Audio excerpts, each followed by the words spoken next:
ಜನ ice ಟ್ಯೂಬ್ನ use ಮಾಡ್ತಿರ್ತಾರೆ. ಅದರಲ್ಲೂ ಸಮ್ಮರ್ ಅಂತ ಬಂದರೆ ಇತ್ತೀಚೆಗೆ ಬೇಸಿಗೆ ಸ್ಟಾರ್ಟ್ ಆಗ್ತದೆ. ಸೊ ಐಸ್ ಟ್ಯೂಬ್ನ ಉಪಯೋಗಿಸೋದಂತೂ ಕಾಮನ್ ಆಗೋಗಿರುತ್ತೆ. ಸೊ ಐಸ್ ಟ್ಯೂಬ್ನ ಉಪಯೋಗಿಸೋಕ್ಕಿಂತ ಮುಂಚೆ ನೀವು ವಿಷಯದ ಬಗ್ಗೆ ತಿಳ್ಕೊಳ್ಳೇಬೇಕು. ಖಂಡಿತವಾಗ್ಲೂ ವಿಷಯ ತಿಳ್ಕೊಂಡ್ಮೇಲೆ ನೀವು ಐಸ್ ಟ್ಯೂಬ್ನ ಎಷ್ಟು ಇತಿಮಿತಿಯಾಗಿ ಉಪಯೋಗಿಸ್ಕೋಬೇಕು ಅಂತ ತಿಳ್ಕೊತೀರಾ. ಸೊ ಕಂಪ್ಲೀಟ್ ಆಗಿ ಇದ್ರ ಬಗ್ಗೆ ನಾನು ಇವತ್ತು ಬೆನಿಫಿಟ್ಸ್ ನಮ್ಮ ಸ್ಕಿನ್ ಮೇಲೆ ಇದೆ, ಅಷ್ಟೇ ಡಿಫಾಲ್ಟ್ ಕೂಡ ನಮ್ಮ ಸ್ಕಿನ್ ಮೇಲೆ ಆಗುತ್ತೆ. ಏನೆಲ್ಲ ಆಗುತ್ತೆ ಖಂಡಿತವಾಗ್ಲೂ ನೀವು ತಿಳ್ಕೊಳ್ಳೇಬೇಕು. ಆಮೇಲೆ ನೀವೇ ಹೇಳ್ತೀರಾ ಐಸ್ ಟ್ಯೂಬ್ನ ಎಷ್ಟು ಉಪಯೋಗಿಸ್ಬೇಕು ಅಂತ. ಸೊ ಕಂಪ್ಲೀಟಾಗಿ ವಿಡಿಯೋ ವಾಚ್ ಮಾಡಿ ಫುಲ್ ಡೀಟೇಲ್ಸ್ ಆಗಿದ್ರ ಬಗ್ಗೆ ನಾನು ತಿಳಿಸ್ಕೊಡ್ತಿದ್ದೀನಿ. ಸಮ್ಮರ್ ಇರೋ ಟೈಮಲ್ಲಿ ಅಂತ ಬಿಸಿಲಿಗೆ ಹೋಗಿದ್ದು ಬಂದ ನಂತರ ಐಸ್ ಟ್ಯೂಬ್ ಹಾಕಿ ಫೇಸ್ನ ರಬ್ ಮಾಡೋದ್ರಿಂದ ಟ್ಯಾನ್ ರಿಮೂವ್ ಆಗುತ್ತೆ ಅಂತ ಹೇಳ್ತಾರೆ. ಸೊ ಖಂಡಿತವಾಗ್ಲೂ ಹೌದು, ಒಂದು 20% ಟ್ಯಾನ್ ಅಂತೂ ರಿಮೂವ್ ಆಗುತ್ತೆ ತಕ್ಷಣಕ್ಕೆ. ನಿಮಗೆ ಸ್ಕಿನ್ನನ್ನು ರಬ್ ಮಾಡೋದ್ರಿಂದ ಅಥವಾ ನೀವು ಐಸ್ ವಾಟರಿಂದ ಫೇಸ್ನ ವಾಶ್ ಮಾಡೋದ್ರಿಂದ ಇನ್ಸ್ಟೆಂಟಾಗಿ ನಿಮಗೆ ಗ್ಲೋ ಸಿಗುತ್ತೆ. ಮಸಾಜ್ ಮಾಡ್ಕೊಳ್ಳೋದ್ರಿಂದ ನಿಮ್ಮ ಓಪನ್ ಪೋರ್ಸ್ ಕೂಡ ಕಮ್ಮಿ ಆಗುತ್ತೆ, ಇನ್ಸ್ಟೆಂಟಾಗಿ ಗ್ಲೋ ಕೂಡ ಸಿಗುತ್ತೆ. ಸೊ ಯಾವ್ದಾರು ಫಂಕ್ಷನ್ಸ್ ಇತ್ತು ಅಂದರೆ ಇನ್ಸ್ಟೆಂಟಾಗಿ ಗ್ಲೋನೆಸ್ ಬೇಕು ಅಂದರೆ ಐಸ್ ಟ್ಯೂಬಲ್ಲಿ ಮಸಾಜ್ ಮಾಡಿಕೊಂಡು ನೀವು ಆನಂತರ ಮೇಕಪ್ ಕೂಡ ಮಾಡ್ಕೋಬಹುದು. ಆ್ಯಂಡ್ ಸೆಕೆಂಡ್ ಒನ್ ಬಂದು ಮೇಕಪ್ ಆಗೋಕ್ಕಿಂತ ಮುಂಚೆ ನೀವು ಐಸ್ ಟ್ಯೂಬಲ್ಲಿ ಮಸಾಜ್ ಮಾಡಿದ್ರೆ, ಎಸ್ಪೆಷಲಿ ಆಯಿಲಿ ಸ್ಕಿನ್ ಇರೋರು ಇದನ್ನು ಟ್ರೈ ಮಾಡಿದ್ರೆ ಖಂಡಿತವಾಗ್ಲೂ ಇದು ವರ್ಕ್ ಆಗುತ್ತೆ. ಬಿಕಾಸ್ ಅವ್ರಿಗೆ ಆಯಿಲ್ನೆಸ್ ಅಂತೂ ತುಂಬಾ ಇರುತ್ತೆ ಫೇಸ್ ಮೇಲೆ. ಅದನ್ನು ಮೇಕಪ್ ಕೂಡ ನಿಮಗೆ ತುಂಬ ಚೆನ್ನಾಗಿ ಕೂರಲ್ಲ ಅಂತ ಕೂಡ ಹೇಳ್ತಿರ್ತೀರಾ. ಸೊ ಅವರು ಬಿಫೋರ್ ಐಸ್ ಟ್ಯೂಬಲ್ಲಿ ಮಸಾಜ್ ಮಾಡಿ ನಂತರ ಕ್ರೀಮ್ ಆರ್ ಎನಿಥಿಂಗ್ ನೀವು ಫೇಸ್ ಮೇಲೆ ಅಪ್ಲೈ ಮಾಡೋದ್ರಿಂದ ಅದು ತುಂಬ ಹೊತ್ತು ಸ್ಟೇ ಆಗಿ ಉಳ್ಕೊಳ್ಳೋಕ್ಕೆ ಸಾಧ್ಯ ಆಗುತ್ತೆ. ಸಮ್ಮರ್ ಇರೋ ಟೈಮಲ್ಲಿ ನೀವು ಐಸ್ ಟ್ಯೂಬಿಂದ ಮಸಾಜ್ ಮಾಡಿ ಮೇಕಪ್ ಮಾಡ್ಕೊಳ್ಳೋದ್ರಿಂದ ಮೇಕಪ್ ಲಾಂಗ್ ಲಾಸ್ಟಿಂಗ್ ಕೂಡ ಇರುತ್ತೆ, ನಿಮ್ಮ ಸ್ಕಿನ್ಗೂ ಕೂಡ ತುಂಬಾ ಗ್ಲೋನೆಸ್ ಕೂಡ ತಂದುಕೊಡ್ತಾ ಇರುತ್ತೆ. ಸೊ ಐಸ್ ಟ್ಯೂಬ್ ಮಸಾಜ್ ಮಾಡೋದು ಒನ್ ಆಫ್ ದ ಬೆಸ್ಟ್ ಕೂಡ ಹೌದು. ಮೇಕಪ್ಪಲ್ಲಿ ಇದನ್ನ ಇನ್ಕ್ಲೂಡ್ ಕೂಡ ಮಾಡ್ಕೊಂಡಿದ್ದಾರೆ. ಸೊ ಇದನ್ನು ಮೇಕಪ್ಪಲ್ಲಿ ಅಪ್ಲೈ ಮಾಡೋಕ್ಕಿಂತ ಮುಂಚೆ ನೀವು ಇದನ್ನ ಫೇಸ್ ವಾಶ್ ಮಾಡಿ ಆಮೇಲೆ ಅವರು ಐಸ್ ಟ್ಯೂಬಲ್ಲಿ ಮಸಾಜ್ ಮಾಡಿ ಕೂಡ ಅಪ್ಲೈ ಮಾಡ್ಕೋಬೋದು. ಸೊ ಇನ್ನು ಐಸ್ ಟ್ಯೂಬಿಂದ ಮಸಾಜ್ ಮಾಡೋದು ಹೇಗೆ ಅಂತ ತಿಳ್ಕೊಂಡ್ರಿ. ಐಸ್ ಟ್ಯೂಬಿಂದ ನೀರನ್ನು ಹಾಕಿ ಹೇಗೆ ಮಸಾಜ್ ಮಾಡೋದು ಅಂತ ನಿಮಗೆ ಡೆಮೋ ನಾನು ತೋರಿಸ್ತೀನಿ. ಸೊ ಒಂದು ಹೇಗೆ ಅಪ್ಲೈ ಮಾಡ್ಕೋಬೇಕು ಅಂತ ತೋರಿಸ್ತೀನಿ. ಸೊ ಅದನ್ನು ನೋಡ್ಕೊಂಡು ಬನ್ನಿ. ಅದಾದಮೇಲೆ ನಿಮಗೆ ಡಿಫಾಲ್ಟ್ಸ್ ಏನು ಅಂತ ಹೇಳ್ತೀನಿ. ನಾನು ಫಸ್ಟಿಗೆ ಫೇಸ್ ವಾಶ್ ಮಾಡಿಬಿಟ್ಟಿದ್ದೀನಿ. ಸೊ ಫೇಸ್ ವಾಶ್ ಆದಮೇಲೆ ನಾನೊಂದು ಐಸ್ ಟ್ಯೂಬ್ ತೊಗೊಂಡಿದ್ದೀನಿ. ಐಸ್ ಟ್ಯೂಬ್ ಮೆಲ್ಟ್ ಆಗೋಕ್ಕೆ ಸ್ಟಾರ್ಟ್ ಆಗ್ತಾಯಿದೆ ಇವಾಗ. ಈ ಟೈಮಲ್ಲಿ ಒಂದು ಕಾಟನ್ ಬಟ್ಟೆಯಲ್ಲಿ ನೀಟಾಗಿ ಅದನ್ನು ರೋಲ್ ಮಾಡಿಕೊಂಡು ಜಸ್ಟ್ ನಿಮ್ಮ ಫೇಸ್ ಮೇಲೆ ಅದನ್ನು ರಬ್ ಮಾಡ್ತಾ ಬರ್ತಾ ಇರಬೇಕು. ಜಸ್ಟ್ ಸ್ಕ್ರಬ್ ಮಾಡ್ತಾರಲ್ಲ ಹಾಗೆ ಮಾಡಿದ್ರು ಓಕೆ. ಸೊ ನೀಟಾಗಿ ಅದನ್ನು ಸ್ಪ್ರೆಡ್ ಮಾಡ್ಕೊಳ್ಳಿ. ಅಂಡರ್ ಐ ಅಂತೂ ಎಸ್ಪೆಷಲಿ ಅಂಡರ್ ಐಯಲ್ಲೇ ನಮಗೆ ಜಾಸ್ತಿ ಡಾರ್ಕ್ ಸರ್ಕಲ್ಸ್ಗಳು ಆಗಿಬಿಟ್ಟಿರುತ್ತೆ. ಇನ್ನು ಅಪ್ಪರ್ ಲಿಪ್ಪಲ್ಲಿ ಆಗಿರ್ಬೋದು, ಅಲ್ಲೆಲ್ಲ ಸ್ವಲ್ಪ ಡಾರ್ಕ್ ಸರ್ಕಲ್ ಜಾಸ್ತಿ ಇರುತ್ತೆ, ಅಲ್ಲೆಲ್ಲ ನೀಟಾಗಿ ಅಪ್ಲೈ ಮಾಡ್ಕೊಳ್ಳಿ.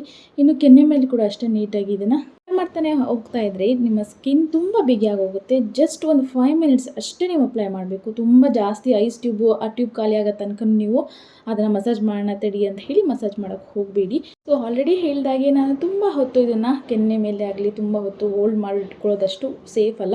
ಜಸ್ಟ್ ಒಂದು 5 ಮಿನಿಟ್ಸ್ ಅದಕ್ಕೆ ಸ್ಕ್ರಬ್ಬಿಂಗ್ ಕೊಡಿ ಅಷ್ಟೇ. ಸೊ ಇದು ಬಿಫೋರ್ ಮೇಕಪ್ ಕೂಡ ನೀವು ಮಾಡ್ಕೋಬೋದು. ಆಲ್ರೆಡಿ ನಾನು ಇನ್ಫಾರ್ಮೇಷನ್ ತಿಳಿಸಿದ್ದೀನಿ ನಿಮಗೆ. ಜಸ್ಟ್ ಈ ರೀತಿ ಸ್ಕ್ರಬ್ ಮಾಡ್ಕೋಬೇಕು. ಕಾಟನ್ ಬಟ್ಟೆ ಆದರೆ ತುಂಬ ಒಳ್ಳೆಯದು, ಬೇಕಂದ್ರೆ ನೀರು ನೀಟಾಗಿ ಅದು ನಮ್ಮ ಸ್ಕಿನ್ಗೆ ಹೋಗುತ್ತೆ. ಇವಾಗ ಮಸಾಜ್ ಆಗಿದೆ 5 ಮಿನಿಟ್ಸ್. ಸೊ ಇದನ್ನು ನೀಟಾಗಿ ಅದನ್ನು ಕಾಟನ್ ಬಟ್ಟೆ ರಬ್ ಮಾಡ್ಕೊತಾ ಇದ್ದೀನಿ. ತುಂಬ ಚೆನ್ನಾಗಿರುತ್ತೆ ಸ್ಕಿನ್. ಆ್ಯಂಡ್ ನಾನು ಇನ್ನೊಂದು ಮೆಥಡ್ ಕೂಡ ಇವತ್ತೇ ತೋರಿಸ್ತಾ ಇರೋದ್ರಿಂದ ಅದನ್ನು ಕೂಡ ತೋರಿಸ್ತಾ ಇದ್ದೀನಿ. ತಣ್ಣೀರಿಗೆ ಒಂದಷ್ಟು ಐಸ್ ಟ್ಯೂಬ್ಸ್ನ ಹಾಕೋಬಿಡಿ. ಕೋಲ್ಡ್ ವಾಟರ್ನೇ ಅಪ್ಲೈ ಮಾಡೋಕ್ಕೆ ಹೋಗಬೇಡಿ, ಜಸ್ಟ್ ಐಸ್ ಟ್ಯೂಬ್ಸ್ನ ಹಾಕ್ಕೊಂಡು ಇಟ್ಕೊಳ್ಳಿ. ಅದಕ್ಕೆ ನಾನು ಇವಾಗ ಆ ಬೋಲ್ನ ತೊಗೊಂಡು ಜಸ್ಟ್ ನನ್ನ ಮುಖದಲ್ಲಿಂದ ಅದನ್ನು ಡಿಪ್ ಮಾಡ್ತಾ ಹೋಗ್ತೀನಿ. ಈ ರೀತಿ ಅದು ಸ್ವಲ್ಪ ಕೋಲ್ಡೇ ಆಗೋಗಿರುತ್ತೆ. ಸೊ ಜಸ್ಟ್ ಅಷ್ಟು ಕೊಳ್ಳಿದ್ರೆ ಸಾಕಾಗುತ್ತೆ. ಸೊ ನೀಟಾಗಿ ಅದು ನೋಡಿ ಎಷ್ಟು ಫೇಸ್ನ ನೀವು ರಬ್ ಮಾಡೋದಕ್ಕಿಂತ ನೀರಲ್ಲಿ ಡಿಪ್ ಮಾಡಿದ್ರೆ ನನಗೆ ಅನ್ಸುತ್ತೆ ಡಿಪ್ ಮಾಡಿದ್ರೆ ಬೆಸ್ಟ್ ಅಂತ. ಸೊ ಇದು ರಿಸಲ್ಟ್ ತುಂಬ ಬೇಗನೆ ಇನ್ಸ್ಟೆಂಟಾಗಿ ನಿಮಗೆ ಗೊತ್ತಾಗ್ಬಿಡುತ್ತೆ ನಿಮ್ಮ ಫೇಸ್ ಹೇಗೆ ಅಂತ. ಇದು ಎಲ್ಲ ಸ್ಕಿನ್ ಟೈಪಲ್ಲಿ ಕೂಡ ಮಾಡ್ಕೋಬೋದು. ಎಸ್ಪೆಷಲಿ ಸ್ವಲ್ಪ ಸೆನ್ಸಿಟಿವ್ ಸ್ಕಿನ್ ಇರೋರು ನೋಡ್ಕೊಂಡು ಮಾಡ್ಕೊಳ್ಳಿ. ಇನ್ನು ಸೆನ್ಸಿಟಿವ್ ಬಿಟ್ಟು ಮಿಕ್ಕಿದವರೆಲ್ಲ ಕೂಡ ಮಾಡ್ಕೋಬೋದು. ಸೊ ನಾನೀಗ ನೀಟಾಗಿ ರಬ್ ಮಾಡ್ಕೊಂಡಿದ್ದೀನಿ. ನೀವೇ ನೋಡ್ಬೋದು ರಿಸಲ್ಟು ಇನ್ಸ್ಟೆಂಟಾಗಿ ನನ್ನ ಸ್ಕಿನ್ ಮೇಲಿರುವಂತಹ ಪಿಂಪಲ್ಸ್ ಆಗಿರ್ಬೋದು, ಡಾರ್ಕ್ ಸ್ಪಾಟ್ಸ್ ಆಗಿರ್ಬೋದು ತಕ್ಷಣಕ್ಕೆ ಕಾಣಿಸೋಕ್ಕೆ ಹೋಗುತ್ತೆ. ಅಂದರೆ ಅದು ಡೀಪಾಗಿ ಕ್ಲೀನ್ ಆಗಿದೆ ಅಂತ ಹೇಳ್ತೀನಿ. ಸೊ ಐಸ್ ಉಪಯೋಗಿಸೋದ್ರಿಂದ ಇಷ್ಟೆಲ್ಲ ಬೆನಿಫಿಟ್ ಇದೆ ಅಂದಮೇಲೆ ಡಿಫಾಲ್ಟ್ಸ್ ಕೂಡ ಇರಲೇಬೇಕಲ್ವಾ. ಸೊ ಪ್ರತಿಯೊಂದು ವಿಚಾರನೂ ಅಷ್ಟೇ. ಸೊ ಯಾವುದೇ ಒಂದು ವಿಚಾರ ನಮ್ಗೆ ಇನ್ಸ್ಟೆಂಟಾಗಿ ಗ್ಲೋನೆಸ್ ಕೊಡ್ತಾ ಇದೆ ಅಂತಂದರೆ ಅದು ಎಫೆಕ್ಟಿವ್ ಆಗಿ ನಮ್ಮ ಸ್ಕಿನ್ ಮೇಲೆ ಏನೋ ಒಂದು ಕ್ರಿಯೇಟ್ ಮಾಡ್ತಾ ಇದೆ ಅಂತ ಅರ್ಥ. ಸೊ ಐಸ್ ಟ್ಯೂಬ್ನ ಸತತವಾಗಿ ಅಂದರೆ ಎವ್ರಿ ಡೇ ನಾವು ಬಿಸಿಲನ್ನ ತೀರ ನಮ್ಮ ಫೇಸ್ ಮೇಲೆ ಅಪ್ಲೈ ಮಾಡ್ತಾ ಹೋದಷ್ಟು ಫೇಸು ಬಿಗಿ ಆಗ್ತಾ ಹೋಗುತ್ತೆ. ಓಪನ್ ಪೋರ್ಸ್ ಎಲ್ಲ ಕ್ಲೋಸ್ ಆಗಿ ಬಿಗಿ ಆಗ್ತಾ ಬರುತ್ತೆ. ಸೊ ಅದಕ್ಕೆ ತಕ್ಷಣ ನಾನು ಹೇಳೋದು ಐಸ್ ಟ್ಯೂಬ್ ಮಸಾಜ್ ಮಾಡಿದ ತಕ್ಷಣ ಟವಲಲ್ಲಿ ನೀವು ಒರೆಸಿದ ತಕ್ಷಣ ನೀವು ಮಾಯ್ಶ್ಚರೈಸರ್ ಟೋನರ್ ಅಪ್ಲೈ ಮಾಡ್ಕೊತಾ ಹೋಗಬೇಕು. ಇಲ್ಲ ಅಂದರೆ ನಿಮ್ಮ ಸ್ಕಿನ್ ಡ್ಯಾಮೇಜ್ ಆಗೋ ಚಾನ್ಸಸ್ ತುಂಬ ಇರುತ್ತೆ. ಸೊ ಇದು ಯಾವುದೇ ರೀತಿ ಸೈಂಟಿಫಿಕ್ ಆಗಿ ಪ್ರೂವ್ ಆಗಿಲ್ಲ ಐಸಿಂದ ಮಸಾಜ್ ಮಾಡೋದು ತುಂಬ ಸತತವಾಗಿ ಮಾಡೋದ್ರಿಂದ. ಸೊ ಪ್ರಾಬ್ಲಮ್ಸ್ ಅಂತ ಹೇಳಿದ್ದಾರೆ ಹೊರತು ಇನ್ಸ್ಟೆಂಟಾಗಿ ಗ್ಲೋ ಬರ್ತಾ ಇದೆ ಅನ್ನೋದು it is not A prove anything scientifically. But instantly glow ಕೊಡುತ್ತೆ ಅನ್ನೋದು ಮಾತ್ರ ನಿಜ. ಸೊ ಯಾವುದೇ ಸ್ಕಿನ್ ಟೈಪ್ ಆಗಿದ್ರೂ ಅದು ಇನ್ಸ್ಟೆಂಟಾಗಿ ಗ್ಲೋ ಕೊಡುತ್ತೆ. ಬಟ್ ಸೈಂಟಿಫಿಕ್ ಆಗಿ ಪ್ರೂವ್ ಮಾಡೋಕ್ಕೆ ಯಾವುದೇ ರೀತಿ ಆಗದಂತಹ ಇದುವರೆಗೂ ಸಾಧ್ಯ ಆಗಿಲ್ಲ ಅಂತಲೇ ಹೇಳ್ತಾರೆ.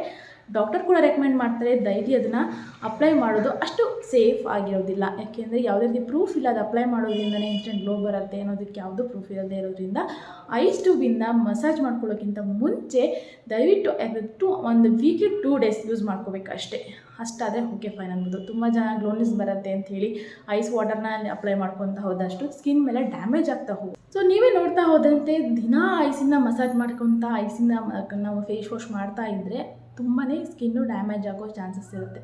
ವೀಕ್ಲಿ 2 ಡೇಸು ಅಥವಾ 3 ಡೇಸು, ಮಿನಿಮಮ್ 3 ಡೇಸ್ ಕೂಡ ಹೆಚ್ಚು ಅಷ್ಟು ಅಪ್ಲೈ ಮಾಡಿಕೊಂಡ್ರೆ ಸಾಕಾಗುತ್ತೆ. ಇನ್ನು ಐಸ್ ಟ್ಯೂಬ್ ಉಪಯೋಗಿಸ್ಕೋಬೇಕಾದ್ರೆ ತುಂಬ ಕೇರ್ಫುಲ್ಲಾಗಿ ಉಪಯೋಗಿಸ್ಕೋಬೇಕು. ಅದರ ಸೆನ್ಸಿಟಿವ್ ಸ್ಕಿನ್ ಅವರು, ತುಂಬ ಸ್ಕಿನ್ನೆಲ್ಲ ಪ್ರಾಬ್ಲಮ್ ಇದೆ ಅನ್ನೋರು ದಯವಿಟ್ಟು ಐಸ್ ಟ್ಯೂಬ್ಸ್ನ ಉಪಯೋಗಿಸೋದು, ಐಸ್ ವಾಟರ್ನ ಉಪಯೋಗಿಸೋದನ್ನ ಸ್ಟಾಪ್ ಮಾಡಿಬಿಡಿ.